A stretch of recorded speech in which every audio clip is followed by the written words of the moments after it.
With me is Mr. Bjarke Ingles, the man behind the master plan, the design and architecture of the city of future, the Gelephu Mindfulness City. Mr. Ingles, welcome to Northeast Live. Thank you so much for speaking to Northeast Live. Would like to hear from you your vision and what will we get to see in the Gelephu Mindfulness City? What will the architecture, the design look like? Yes. So we've tried to envision a city that is informed by the local nature, the local landscape. So the site of the special administrative region that will be the Gelephu Mindfulness region is traversed by 34 rivers, gently sloping from the kind of foothills of the Himalayas down to the tropical plains of India. And these rivers are ecological corridors. You have elephants that migrate from Bhutan all the way into India. In the highlands, you have tigers that move between the two nature parks that sort of bookend the mindfulness city. So we imagined a city that is shaped by the rivers. So the neighborhoods are like ribbons of city cascading, almost like paddy fields, down towards the flatlands, and you have bridges connecting between these ribbons, and the bridges are not only a connection from one neighborhood to another, but in themselves they become destinations like public buildings, cultural buildings. You'll have a market that is a bridge suspended over the river. You'll have a university, a healthcare center. So somehow what is unique about the landscape, the terrain, will also be unique about the city itself. So you are known as the star architect from Denmark, and some of the work that you have done is absolutely stupendous. You know, the architecture across the globe, starting from China, Japan, New York, your own country, Denmark, even Dubai, the buildings are just mind-blowing. So will the Mindfulness City have a touch of Bjarke Ingles, or will it be very different? The answer is yes to both, and I would say you can almost say that architecture is almost the art of portraiture. So is Mona Lisa an expression of the woman that was Mona Lisa, or is it an expression of Da Vinci as an artist? And of course, the answer is both. And I think that's what is the true art of portraiture, is to capture not only the likeness, but also the potential. So in that sense, we have been incredibly enamored by Bhutan. And if you look around, even here, like the craftsmanship that is still very much alive in most other countries, my own included, most of this craftsmanship, the ability to wood carve, stone carve, to hand decorate, has evaporated. Here it's still living and breathing. So in that sense, we have been very inspired to play with that instrument.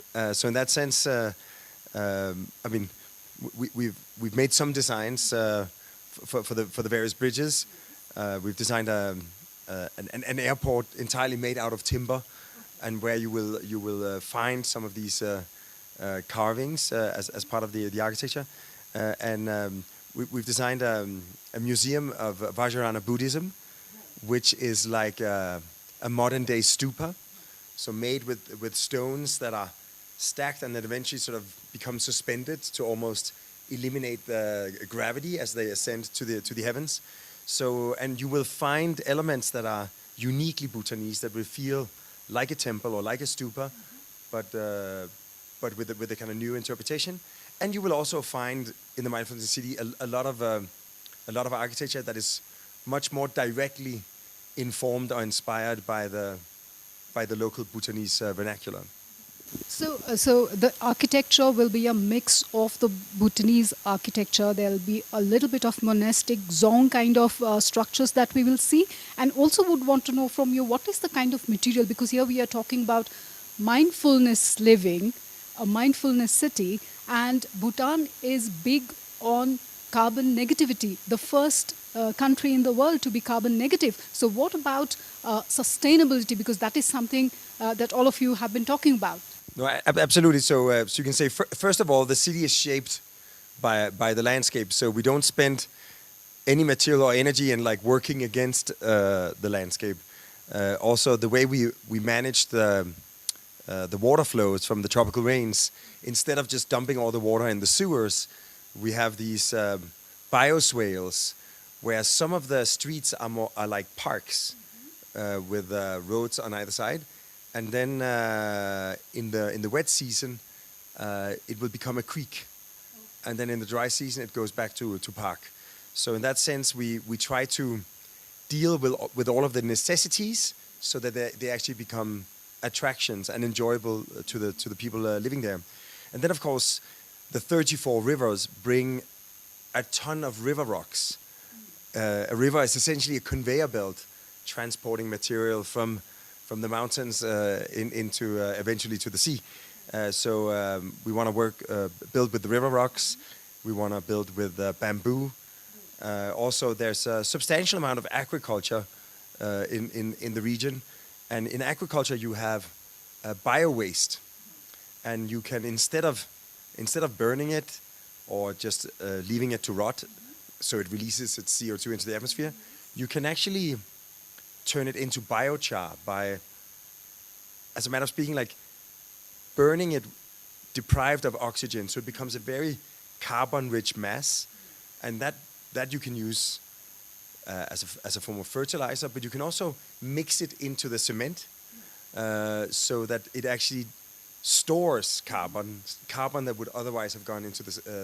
So it's another way to make a building material carbon negative.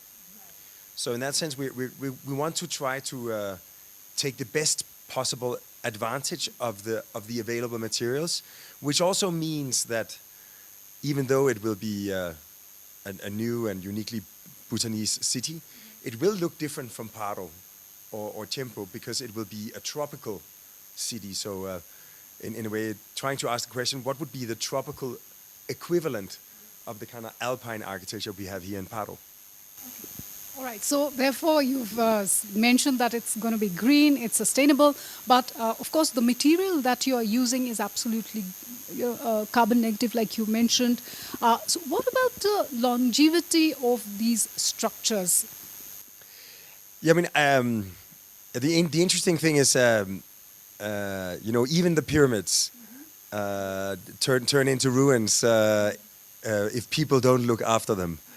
And on the contrary, in the Faroe Islands, it's a country that's part of the Kingdom of Denmark, you have timber buildings that have been continuously inhabited for 800 years. So I think the best way to design something to last forever is to design it so that it is loved and cared for by the inhabitants. But of course, the materials. We were in the beginning looking at some of the pines that you work with in Paro, but because of termites in the more tropical climate, that's not a good material choice. So in that sense, everything will be in a way adapted to the specific conditions of Gelephu. Of course, it will have your signature style. What about issues like solid waste management and all these other real life issues, and by when do we see Mindfulness City becoming a reality? So of course also like with the kind of systems of the city, again, because we are creating the ecosystem of a city from scratch, we have great opportunity to orchestrate that ecosystem so that waste isn't just thrown out. It's either organic waste could turn into biochar, or it can be gasified. Solid waste has the opportunity to be recycled or upcycled. So of course we want to make all the systems state of the art, and then essentially what we have presented now is of course a vision for a city of hundreds of thousands of inhabitants that will materialize over decades. But already 5 years from now, the international airport is scheduled to open. Phase 1 with a capacity of more than 1 million passengers per year. We're also working on the design of the dam that will power the Mindfulness City. And we've designed it as a kind of Bhutanese equivalent of an Indian step well. So the face of the dam is not just a wall of concrete, it's made out of elements, colorful elements that are actually accessible like stairs. So you can descend down the face of the dam and there will be a temple, like almost like a 21st century equivalent of the tiger's nest. That in some way could be a symbol of the city, that it turns the forces of nature into power. It turns a piece of engineering into art, and it takes a piece of energy infrastructure and turns it into sort of an infrastructure for ceremony. So in that sense, one could hope that maybe the temple dam could be for Bhutan what the Eiffel Tower is for Paris or France, or what the Sydney Opera is for Australia. Somehow like a condensation of the values of the city materialized in a physical structure. Also, what kind of, the structures, will it be horizontal, vertical? What is the idea there? Yeah, so the idea is that the city basically descends from the highlands and the foothills down to the plains. So the idea is that up in the hills you can live in nature. So there you will have maybe also like a retreat or a hotel or maybe a longevity center. Then as you descend further down, you get a little bit more density, but still low. There you might find a school of meditation or a spiritual center. Then you get more to a village where you might have agriculture, agrotech, forestry, and where people will work and live is interspersed between rice fields and farmland. And then as you go lower and lower, the buildings actually go higher and higher. Okay. But we've capped it at 6 to 8 floors, which is the typical height of a city like Copenhagen, with density, so that you have defined streets, you have urban squares, but a height of buildings that can be built with river rocks and bamboo. Doesn't necessitate the use of steel. So in that sense, it will be a metropolitan city, but it won't have the kind of high rises that you would associate with a Singapore or a Mumbai or Dubai. It will in that sense be much more rooted in the feel of Bhutan or a typical European city for that matter. We are talking about a green city. What about the technology? I heard a lot about big data analytics and cloud computing and all of this stuff. But real terms, what about, will we have air conditioners and stuff like that? Because we are also looking at carbon negativity. Yeah, I mean, of course, we're going to try to design as thoughtfully as possible. So. Regarding technology, of course, Gelephu Mindfulness City will have the incredible advantage that it will be entirely powered with renewable energy, which of course means that a data center or an AI farm of GPUs can run on mostly hydropower, but also sun. So that's of course a huge advantage. Then secondly, we are looking into designing as thoughtfully as possible. So the big roof overhangs, the ventilated roof terrace. We're looking at atria for natural ventilation, but you will require active cooling many parts of the year. But again, as thoughtfully as possible. So if you already have thermal mass in the building, you minimize the fluctuation of temperature. If you already have the possibility of natural ventilation, you don't have to sort of force the air to move. It actually moves as a kind of chimney effect, and you delay the moment where you have to kick in the active cooling. So you, in a way, you let the materials and nature do as much of the heavy lifting as it can, and then you supplement as little as necessary with active cooling. So another architectural marvel from you, and definitely a much greener and mindful city we are looking forward to. Thank you so much. It's been a pleasure. It's been a joy to get to know this region and spend as much time here as I have the last year and a half. And I look forward to continuing it until we have a city that you can go and see.